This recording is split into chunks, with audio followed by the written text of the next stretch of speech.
The journey is conversations with ordinary people about stories of transformation and how we may have had setbacks in our life and how we persevered through those, how we've learned from those obstacles, and how they've maybe helped us on our path today.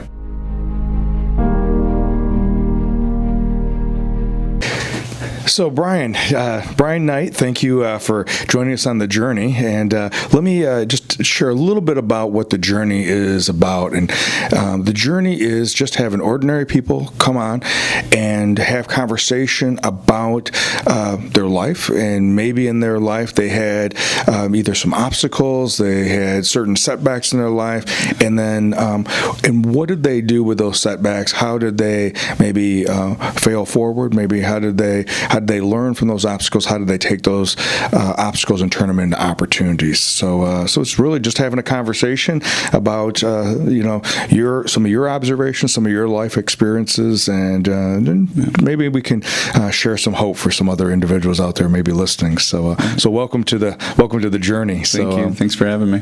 So maybe just start off, tell us a little bit about who you are and what you do now, but maybe start off with what do you do for fun? Like if you're gonna have some fun, what are you going to do? Yeah, if I'm going to have some fun, I am going to get outdoors and just explore. That's what I want to do. I love being outside. I love being in nature. I love history. It's a big part of what I like to do. What I don't like to do is stay at home. If I'm at home, I have to be doing something. I have a very difficult time just sitting still, and when I'm sitting still, I'm in my head, and I don't like that. I like being out. I like being active. It gives me a great peace of mind that way. Okay.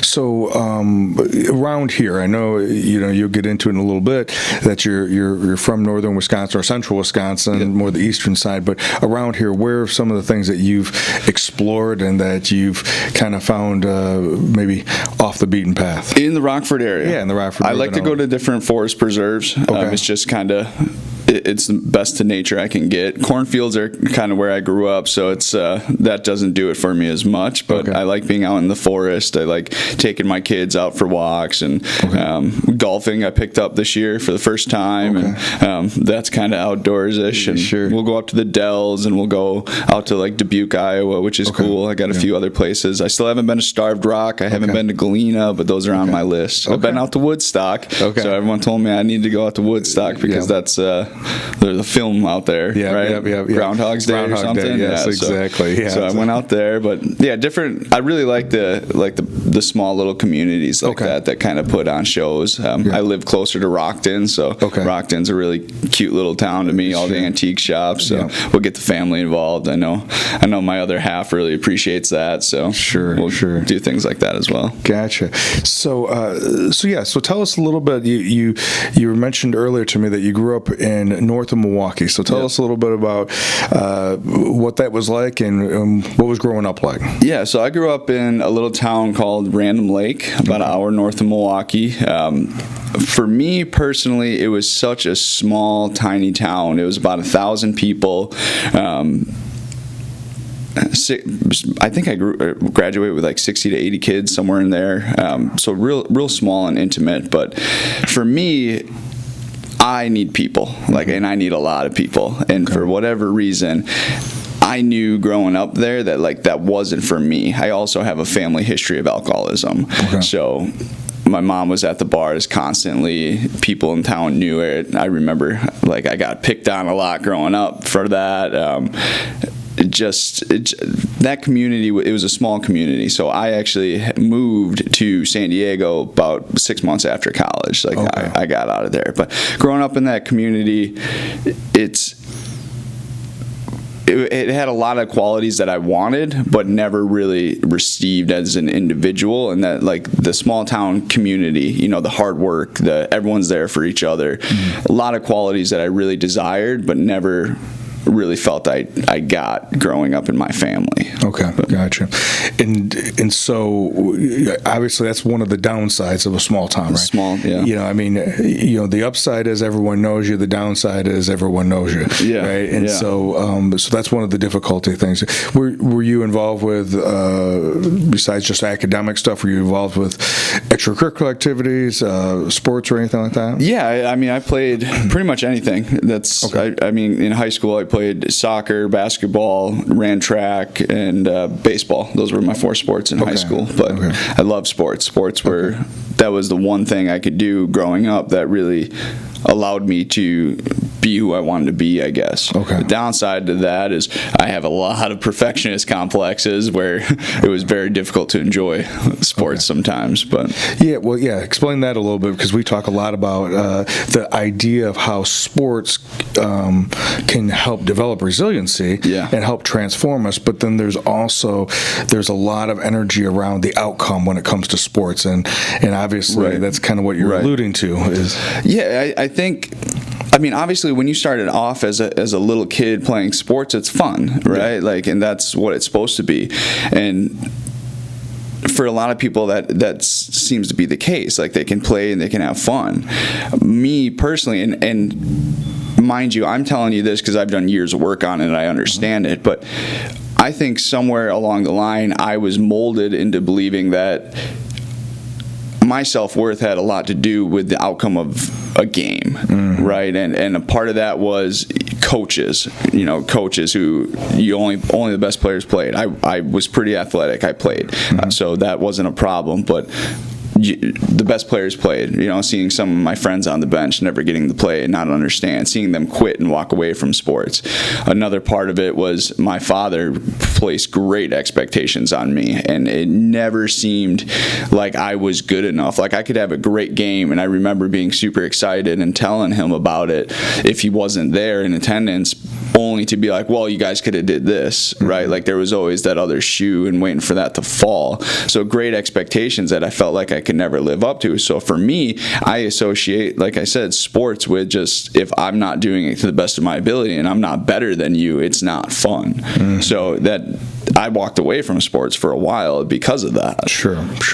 And I can definitely understand that. I think there was a time period in my life where sports was the vehicle, in my story, was to go from being invisible to visible, to being recognized, and then somewhere along the line that turned into my identity was wrapped up in how I performed and being an athlete, being a competitive athlete altogether. And so I can't say that it wasn't fun, but it definitely took away from just the sheer joy of playing. Wasn't there, because it was about improving. It was about getting better. It was about doing everything you could to win. Yeah, and I can relate to that. And with that too, it's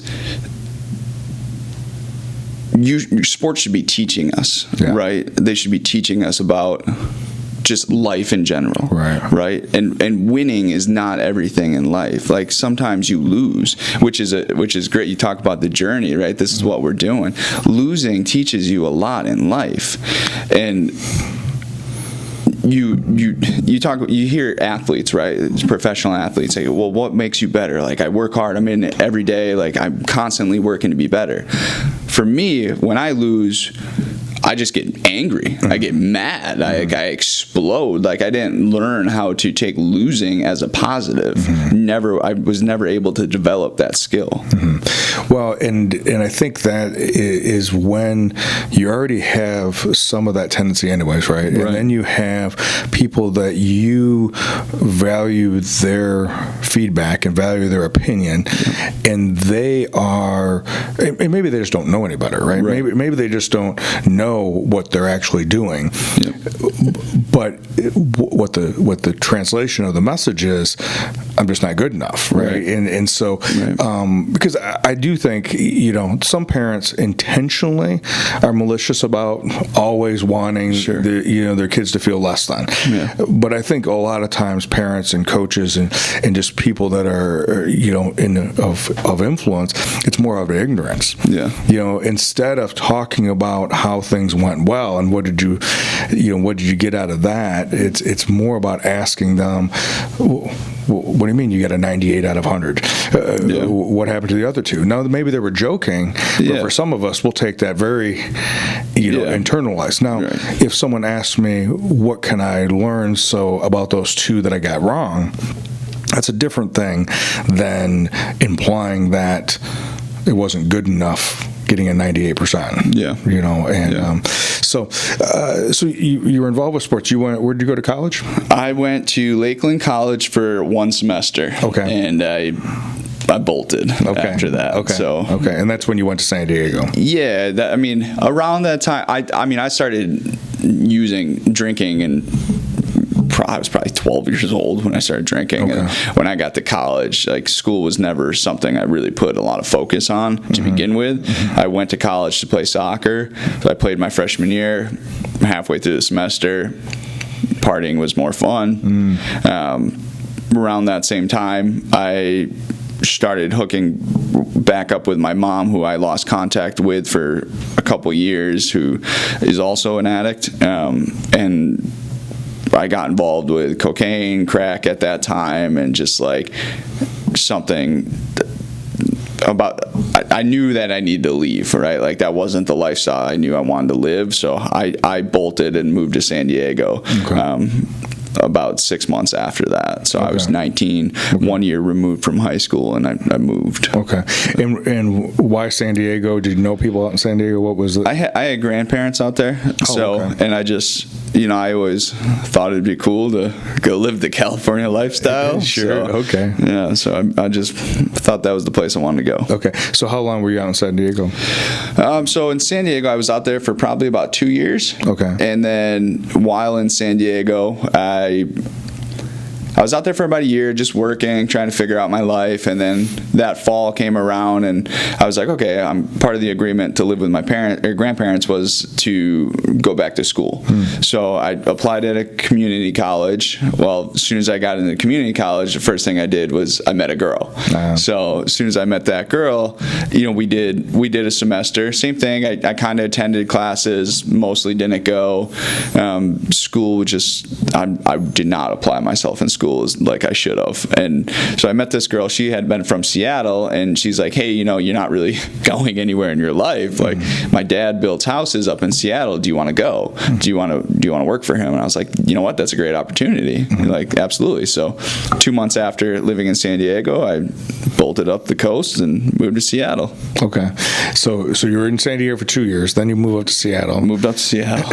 And were you still with that girl, or were you just working for her dad?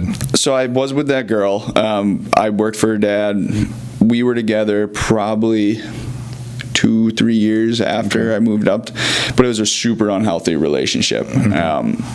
Which that poor girl, she put a lot of energy into trying to make me a better person, and I just was not.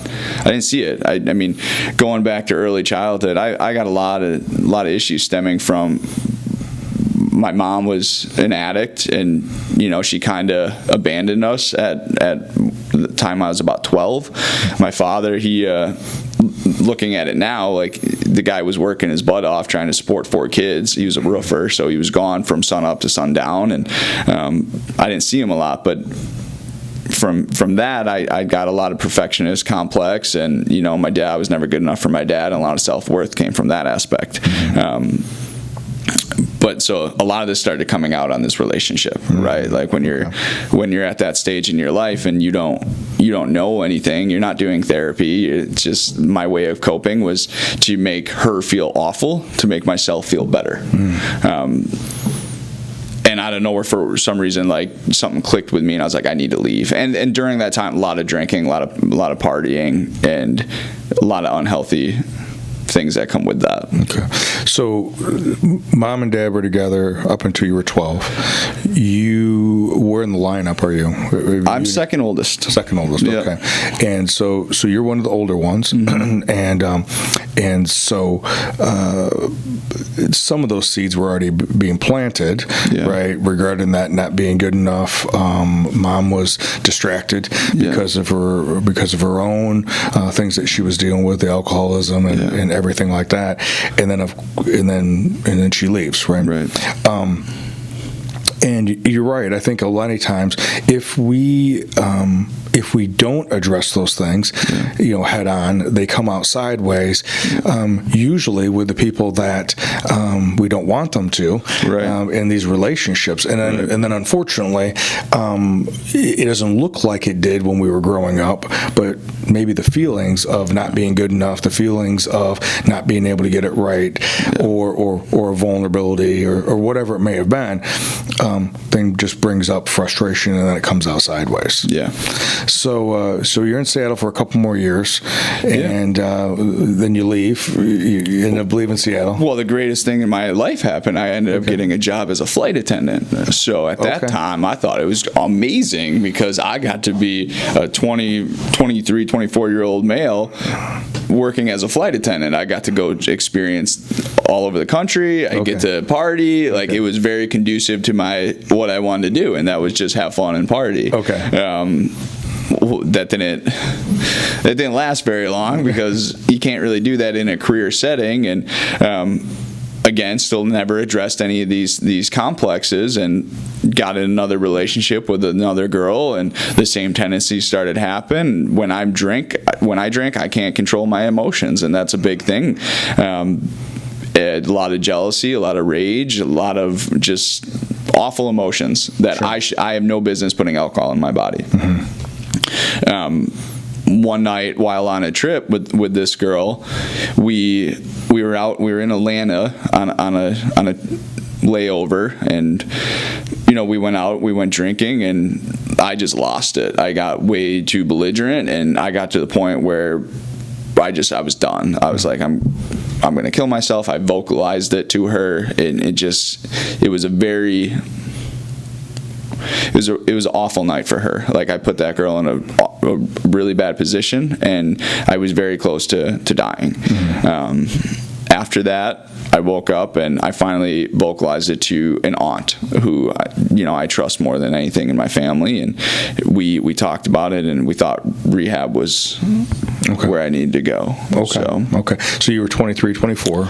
At that time, I would have been 25, I think, when I finally went. August of 2014 was when I went to rehab for the first time. And where did you do rehab at that time? So I went to rehab out in Utah.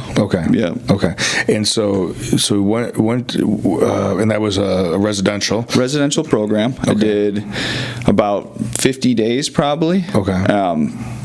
Mind you, when I went there, it was because I was going there because I was depressed, and I have a lot of depression issues, and that's what I wanted to focus on. And when I got there, I was quickly made aware that that's not what I was there for. I was there because I was drinking too much, so I was shut off instantly, and I didn't really work on anything that entire time I was there. All I was trying to do was save this relationship, figure out what's going on in my head, kind of use it as a sounding board to let my family know, this is you and your fault, and you guys did all this, rather than understanding why I was actually there. So I left rehab. I decided at that time I was going to move to Connecticut to live with an aunt and uncle who I always viewed as more of a mom and dad than mom and dad.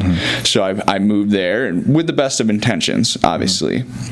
I was doing well for probably about 3 weeks. I was going to meetings. I was doing things that I was told I should do. What I didn't address was my codependency, or that word, however you want to use that word. I quickly found a relationship in the rooms of NA with a gal who was a heroin addict and a crack addict, and I spent the next 3.5 months of my life smoking crack. So the first time I had gone to rehab, I dabbled in that as a teenager. From that time where I left college, lived with my mom. It was probably like a 4-month stint there. But now I left rehab and I was smoking crack every day, and that's when my life really went downhill. I lost everything I've ever had, ran up tons of credit cards, lost all my money, started doing things that I never thought I would do for drugs, and it humbled me, and it got me back into rehab in February of 2015. So and where was that rehab? Back in Utah. Oh, same place. Okay. Yeah. What was there anything different that time? in the rehab process. For you? Well, I mean, I'm assuming basically everything and the counselors are basically the same, but were you different the second time you went in than the first time? Absolutely. Yeah. Absolutely. You know, the first time I have a very difficult time being told what to do, right? Like, sure. I have to be able to see it myself, and it doesn't matter who says it to me. Like, I'm not going to hear you, even if I trust you and you're my best friend.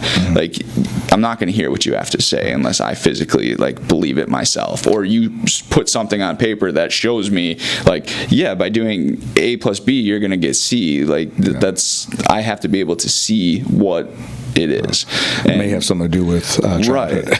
Right, exactly. Yeah. So knowing the first time I went to rehab what I didn't do, I walked in there the second time with the attitude of like, okay, this is it. And I laid all my secrets on the table, and I was like, I use women to make myself feel better, right? Like, I put all the tendencies that I did out on the table, and I knew what I needed to address. First and foremost, I need to address the sick, twisted relationship that I have with abandonment by my mom and how I use women in my relationship. Like, first and foremost, I understood at that time that drinking, because I had a very difficult time believing like I could never drink again. So I just set that aside. I was like, you know what, let's put that aside. Let's focus on what's really going on with me. Sure. And the abandonment, the perfectionist from that complex from my father, self-worth, the negative things I say to myself in my head on a daily basis, not having motivation to really do anything, just really started to address those. And what I did differently was I actually listened to what people said. And as dumb as some of the things sounded to me, turned out to be extremely valuable in the long run. And I'm so glad that I opened my mind up and just started to attempting to do some of those things. Like, one particular thing is like positive affirmations. I was like, this is really dumb. Like, you want me to write down 50 things I like about myself and say that in a mirror in the morning and at night? Like, how is that going to help anything? It's one of the things that I still do today, almost 5 years sober. Okay. Because it's like, when I don't, it's crazy. You look back at it now. So if I, lucky enough to stay sober in February, I'll have 5 years. And it's funny how as soon as you stop doing some of the little things in your recovery, like saying, I love you, Brian, like, you're good enough. Yeah. As soon as I stop saying some of those things, how quickly my mind starts saying, hey, you're a piece of crap. Like, you're not good enough. Like, you're going to fail at this relationship. And all these tendencies come back. It's just like, it's amazing to me how quickly great work can be undone. Right. But going back to that time, what was different is I actually applied myself, right? I applied it myself for one of the first times. You heard about my failed college experiences, right? You heard about failing at sports sometimes. It's because I don't apply myself, and I never have. And for me, when things got hard, I just quit or I'd run. And in this time in rehab, I actually gave it a chance. Okay. What this time, when it started getting tough, instead of it being an omen or a sign that you should give up or turn the other way or bolt or whatever, what do you think was different? What was fundamentally, do you think, was different, or maybe what was different? Because that in itself was a beginning of a foundational thing, of a new skill that you were developing. Yeah. So I have this panda at home. It's there's a place out in Utah. It's called Color Me Mine. So what you do is you go and you paint ceramics, right? And art's never been a thing that I was good at or enjoyed. And in rehab that second time, it was one of the first recreational things that we did. My options that day was go do Color Me Mine and paint a ceramic, or go go-karting. And obviously I wanted to go go-karting, but I went and did this Color Me Mine thing. And I sat there for the first 15 minutes and just I didn't enjoy it. I'm like, I'm not doing this. This is dumb. But I eventually did it. And I made this panda, and on the back of it, people are putting positive messages and sobriety dates and all this stuff. And for me, I put a different date. I put my relapse date. So 12/14 of 2014, I believe it was. And I put that on the back of that Panda, and I still have this Panda. And the reason I did that is because that was the day I brought crack into my uncle and my aunt's home. You know, the two people in my life who have always supported me through everything. They've always been there for me. Gave me a place to live after rehab, took a chance on me. It just,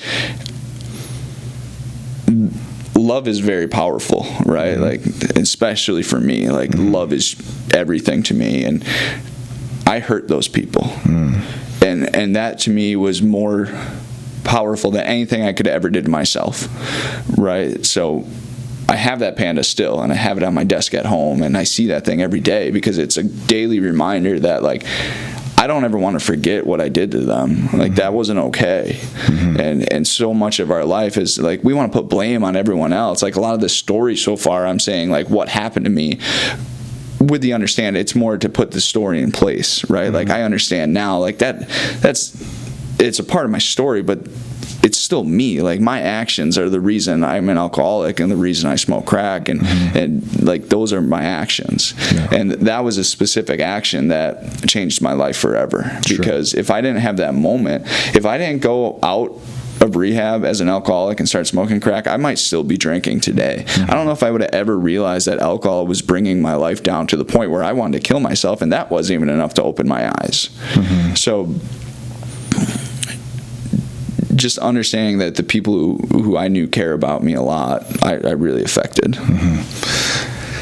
And there must have been, with your aunt and uncle from Connecticut, there was an unconditional belief in you, unconditional love and regard for you, and that was not your familiar, right? And then when you finally decided to figure out, okay, what am I going to do with this Panda, right? That that Panda represents the bottom, right?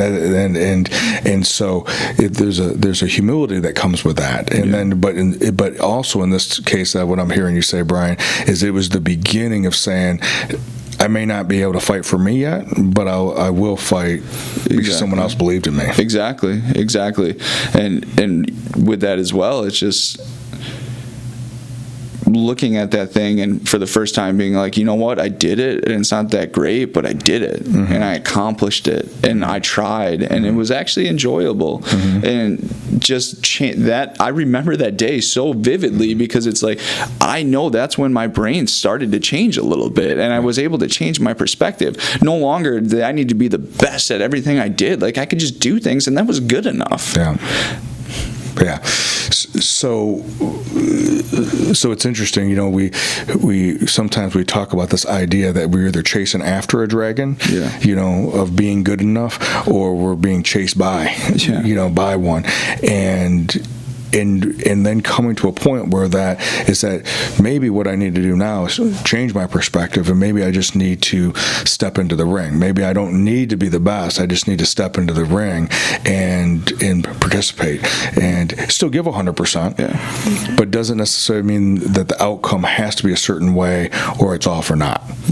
Because, you know, we talk a lot of times about, you know, sports, similar to art, is an opportunity. It reflects life. Right, and in a finite game, there's only one winner. Right, I mean, that's how it's set up. You know, but that doesn't necessarily mean the person who gets second is a loser. Just because they lost doesn't necessarily make them a loser. I mean, right now it's football season, and you know, we have, if there's 30 teams, professional teams, you got 30 quarterbacks. The worst quarterback doesn't suck. He's still better than he's still better than, you know, 99.5% of the population as far as playing that particular activity. It's hard to even imagine, but that's probably not how that particular 20-something-year-old feels. Right. If he's ranked number 29 or 30 versus number 1 or number 2. Yeah, it's such a tricky time too, because it's like you're getting all this advice and all these expectations on what you should do, and when you're a teenager growing up who doesn't have the best support system around them, right? Just in that regard, you don't know who you are. And even if you have a great support system, you might not know who you are. But it's like, you feel like you're getting forced or shepherded down this path that's not what I want to do, because I don't know who I want to do, nor do I even know what I want. Yeah. So it was just another aspect of the life where it's like the best thing that could have happened to me is exactly what happened to me. Yeah. And just let my life unfold. Okay. Right. And fortunately enough for me, I'm still here. Yeah. And I'm glad you shared about that opportunity that happened. Because a lot of times people don't today understand, what is when someone goes away for treatment, goes away for residential. Why do they have to go away? Why can't they just do it on an outpatient basis? And I think you just said, sometimes we have to be introduced to doing something different than what we've been previously exposed to, and we have to take that on. We have to try it. We have to experiment with it. We have to expose ourselves to it. So then you get out of rehab the second time. Mm-hmm. What was different when you got out? I was enjoying life for the first time. Okay. Right? Like I actually had a goal to still not necessarily stay sober, mm-hmm. but my goal was I wanted to actually be a good person. I was so tired of pretending to be all these things, or trying to get you to like me, or her to like me, or mm-hmm. whatever it was, or get my parents to approve of me or accept me, or I just started doing things on my own. Mm-hmm. So I knew at that time I was still technically employed as a flight attendant, but I knew I couldn't do that. I needed structure. So after maybe 60 days of residential, I got accepted into the sober living IOP. Okay. So I stayed in Utah. I was like, you know what, Utah, this is like, all right, like, I guess this is where I'll be. And I just started doing everything I was told to do. And I surrounded myself with some good people. I got a job. I was working for an electrical distribution company. That's what I was doing for work. And it was great. And then after work, I was going to meetings. I was going to a sober gym where I really connected with individuals very like-minded. I was playing sober sports on Friday nights. I was attending IOP. I was doing individual therapy. I was staying on the medication that I was told I should probably be on. I surrounded myself with good people, and I quickly identified if those people who I knew weren't trying to do the same thing. They went through rehab, but I knew they weren't trying to stay on the same path as me. Mm-hmm. Like I didn't hang out with people that I was in sober living with. I hung out with people in the rooms and had years. I was going to church. I was going to AA. I was going to Smart Recovery. I was going to Refuge Recovery. I was going to Codependence Anonymous. Like, I was doing everything. I was reading books for the first time in my life. I was going on hikes every weekend. I was doing so much. I was doing things. Mm-hmm. Like, the actions were what made the difference for me this time. Sure. And you're 4.5 plus of sobriety at this point. And it sounds like you're in a relationship. Yeah. And you guys have kids together? So we have 2 boys. Okay. He's almost 4. Okay. Stepson. Okay. And then I actually, just rewinding a little bit, when I was in rehab, I remember one of the first things that I got asked was, hey, what do you want out of life, right? Like, why are you getting sober? And my response then was, I want a family. Like, that's what I want. And I want my family. Like, okay. I want a healthy family. Fast forward, my son was born on my 4-year sobriety date this past year. Okay, congratulations. So February 7th, 2019, Easton Andrew was born on my 4-year sobriety date. Okay. And that to me is just, he came early, but like, as soon as we found out we were having a baby, I was like, and the due date, I just had this feeling, I was like, I don't know, that'd be really crazy if he was born on my due date. And to me, that just, you want to talk about like a God moment or just, how cool is that? Sure. Right? Yeah. To like put the amount of work in that I have put in to make my life what I want it to be, and to have that moment was I shed a lot of emotion, Sure. and I still do, right? And that's a powerful experience. So yeah, 2 boys. Nice. What's your oldest one's name?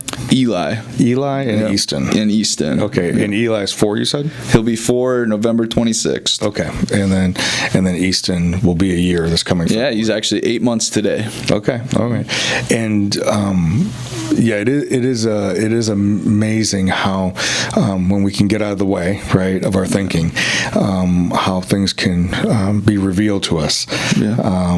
That it may not be what we previously thought. Yeah. And maybe someone would say, oh, that's a coincidence or whatever. That's okay. Symbols, right? They are what we make them to be. And sometimes that can be pretty powerful. There's a lot of coincidences that I've seen over the years of sobriety to people who have started doing the right thing. Mm-hmm. A lot of coincidences. Mm-hmm. You hear the old expression, like, just be here wait until the miracle happens, mm-hmm. right? You hear that a lot. Yeah. It's one of these things. Yeah. Like, call it a coincidence, but they happen to people all the time that take the actions to change themselves. Yeah. Well, one of the things I know you talked about earlier, and I think, and I can relate to this, is the benefit of, as much as you enjoy being around people, you also like being outside. Yeah. And I know for me, being outside is an opportunity for me to get out of my thinking, mm-hmm. and be able to observe and experience things that I can't explain, right? So yeah, tell us a little bit about how you benefit from being out in nature, either just hiking or rock climbing or just experiencing nature. Yeah, nature for me it's like one of the sounding boards to my recovery, right? Like being outside. One of the first things I have to do every day is literally get up and get out of my house. Mm-hmm. And if I don't do that, my day's pretty much determined. If I'm at home and I sit in bed, like when you're at home, you isolate. When you isolate, you get in your head. When you get in your head, bad thoughts start happening, right? And then all of a sudden it's 4:00 in the afternoon, you haven't done anything. Mm-hmm. And that's what happens to me. Mm-hmm. So a big thing for me is when I wake up, I have to be outside. Mm-hmm. And obviously, like, I'd love to spend every moment in nature, but I can't do that.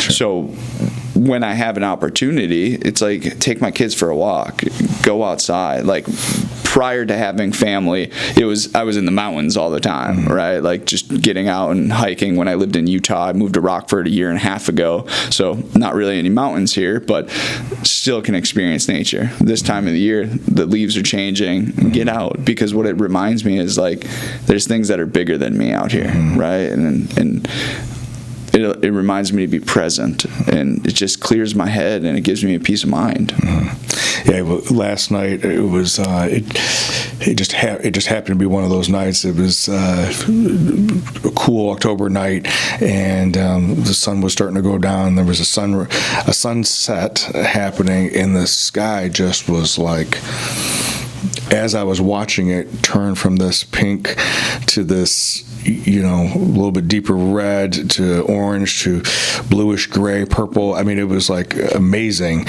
and it was all in a matter of some minutes. And but it was just a cool experience just to be able to capture that. Yeah. So. You're in a relationship now, and you're a father.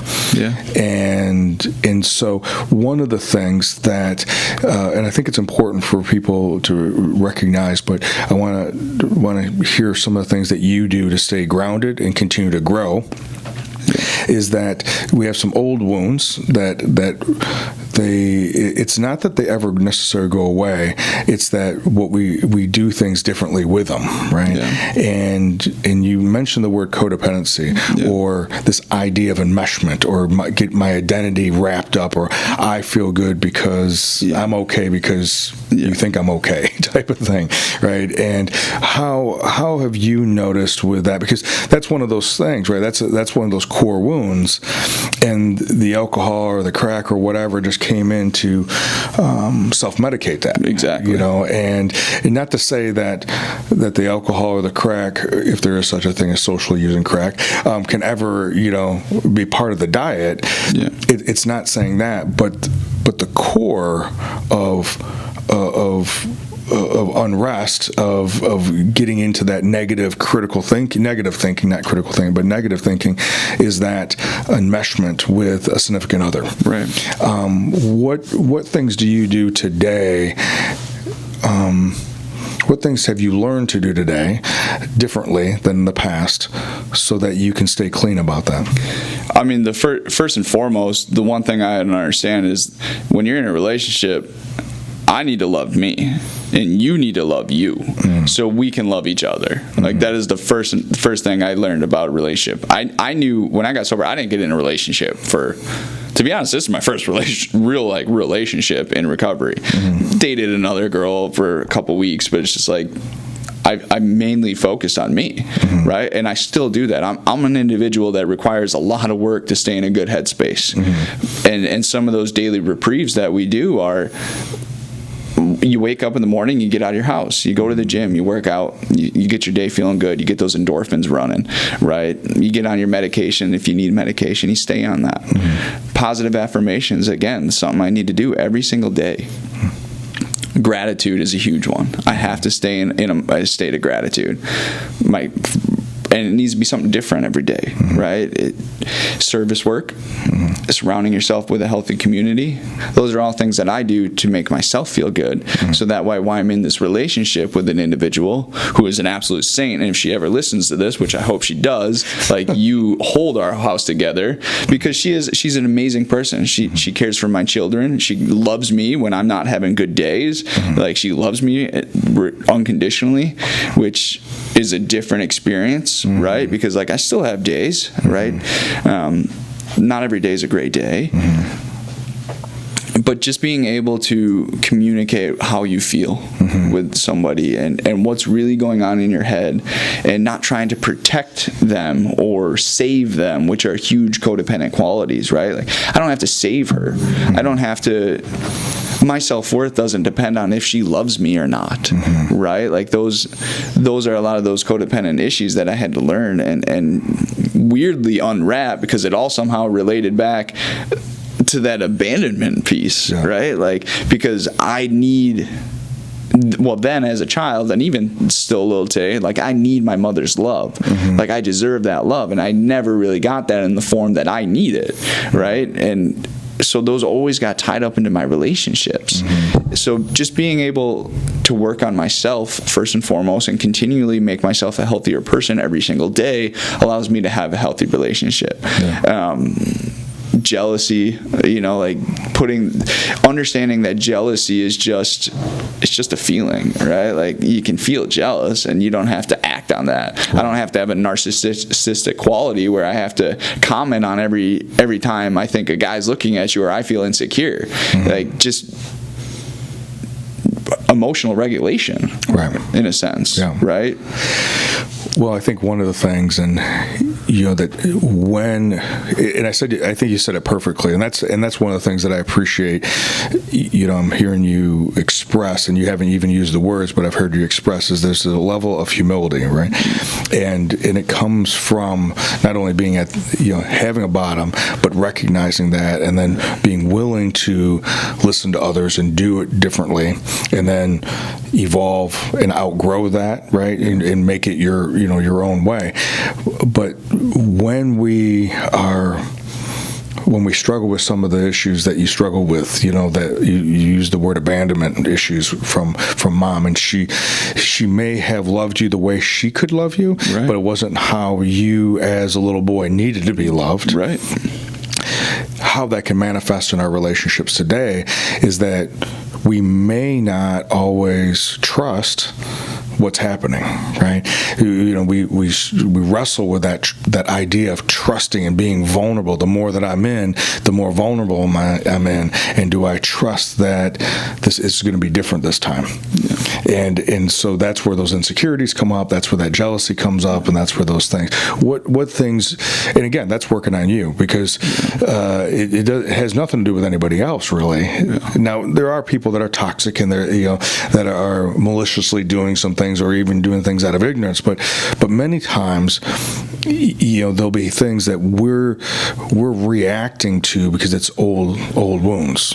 Yeah. And so when you're in that vulnerable state, when you feel like I'm way in now, and you're recognizing that you're wrestling with trusting. Mm-hmm. What things do you do with that?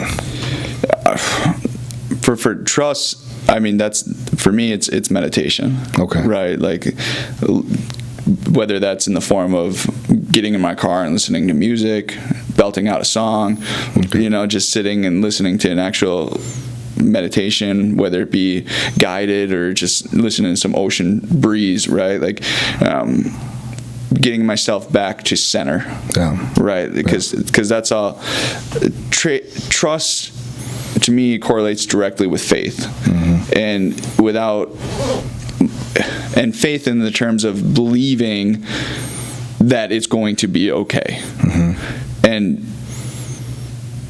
to me, I got to center myself, because I also know that the thoughts that are going on in my head that are telling me, like, whatever, she's going to leave you, or you're not good, whatever, those aren't real thoughts. They're irrational thoughts. So getting myself back to center is a big part of that. And that doesn't come naturally for me. Like, that's something I've had to practice for many, many years.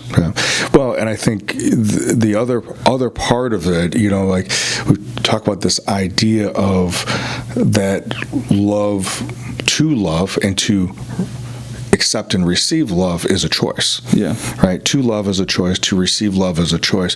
And in that, to come to that place that I'm going to be okay, even if it doesn't work out the way that I think it should, because there's still more to be going on. Now, I don't want that to happen, but I know that I'm going to be okay. And not that that's some kind of omen, right? I was watching a movie the other night with my son, and they were on a plane, and the plane was having turbulence, and the one guy started talking about, what not to do if the plane goes down, and everybody superstitiously on the plane started yelling at him as if the plane goes down, it was his fault because he was saying something. Right. Well, I don't necessarily believe that this individual who's in the passenger part of the airplane has anything to do with why a plane does or doesn't go down. Right. That doesn't really make sense to me. But the other character, this movie was called The Gray with Liam Neeson, I think it was. I think that's his name. Yeah. And but there was a confidence that he had that even if the plane did go down, not that they would suck, but he was going to be okay. And there's an element to that when we can evolve to that we're going to be okay. It may not be what we want, but we'll be okay. We're going to work at it to be okay. That's that grounding. I know for me, when you were saying that's what it reminded me of, that's that when I can ground myself and know that I can get into that God space, that I can do that spot, it'll be okay. Yeah. It will be. Yeah. You might get chased by wolves afterwards, but it'll be okay. That did happen a couple times in there, and he was the only one that didn't die. Right. And I think that's a great. It's not necessarily going to be easy. But it's going to be okay. Yeah. It's going to be okay. So now you have an opportunity to give back. Yeah. And so how, it's been 4.5 years. You've taken this on differently than you did before. Yeah. It wasn't just to save a relationship. It was more about finding yourself and finding out who Brian is. Yeah. I know, and a big part of the 12 steps, big part of recovery is not only the humility and the spirituality, but it's also about giving back. How do you give back now? Yeah, giving back for me today looks a little differently than it did the first, couple years when it was just me as an individual. Yep. Then it was once a month we go feed the homeless, right? It's working on coat drives. Something I did when I lived in Utah was I actually organized a couple different sports leagues, so sober soccer league, sober basketball league, to get individuals to participate in that. Really, I would organize just, hey, we're going to go cliff diving today, or hey, we're just whatever it was. That's what my service used to look like, just getting people together and having fun in sobriety, as well as the humbling, like, go support those in need, right? And which every day, that's how you live your life. Like, if you see somebody who needs help, like, you help them to the best of your ability, or at least give them the resources to get help. Today, it's I just started getting involved with NAMI. I want to be. I need to start picking up my service work. Okay. So I'm not doing as much service as I'd like to be doing. Okay. But I also. I work with individuals every day who they call, and I'm one of the first persons they speak to. So that's a big part to me, a little bit service wise. But I would like to get back into providing resources for the homeless, and maybe I need to up my service work. But working with other individuals is the big part. Yeah. Gotcha. Well, you have 3 individuals that live in your household now. Yeah. So that's going to be sometimes the hardest service work, about being humbly present for them, right? Yeah. But part of a program is just being open to what other opportunities come up. I know you're friends with a friend of ours. We have a mutual friend, Xavier, and she's involved with NAMI, and I've known her now for a handful of years, and she does a lot of good work within the community. And this, by the time this airs, the Mental Health Awareness Week will already pass, but this whole month of October is going to be Mental Health Awareness Month, and there's a lot of different activities going on here in Rockford. Well, let me ask, as we get ready to wrap up, if there was something that you wanted someone who is either struggling with maybe some family issues of abandonment or rejection, regarding that piece, that then later manifests in codependency, or if it's addiction work, or maybe struggling with depression, what would be something that you would want to share with someone who may be listening? As hard as it is to reach out. Like, that's the first step, is like, you're not alone. We all suffer. I mean, you show me, if any of these listeners can come to me and say you don't have one problem in your life, like, everybody has problems, and it's just finding a common community of people to love you until you can love yourself. Like, that's the biggest thing, is like, just allow people to help you, because help is there. And it's just taking that courage and having that bravery to just say, you know what, like, maybe I need a change. Yeah. It's the biggest thing. But I assure you, there are people who love you, right? There are people who care, and there are people who love you. I'm one of those people. If I don't even know you, I will still lend my hand. Like, that is what we do. Like, it's I feel like basic human instinct is help other people. So you're not alone. Like, that's my message. You're definitely not alone. Well, it's interesting when you said that about it's what we do, and I think for many of us, it's what we do because that's what was done for us. Exactly. And it's a responsibility to be able to pay that forward, to be available to other individuals. But it takes courage to be vulnerable. It takes courage to be able to say that I'm weak right now. I don't have answers, but it's a courageous thing, and to humbly ask for help. Yeah, and the other part of that too is, if your inner circle of people isn't doing it for you, find a different circle. Yeah.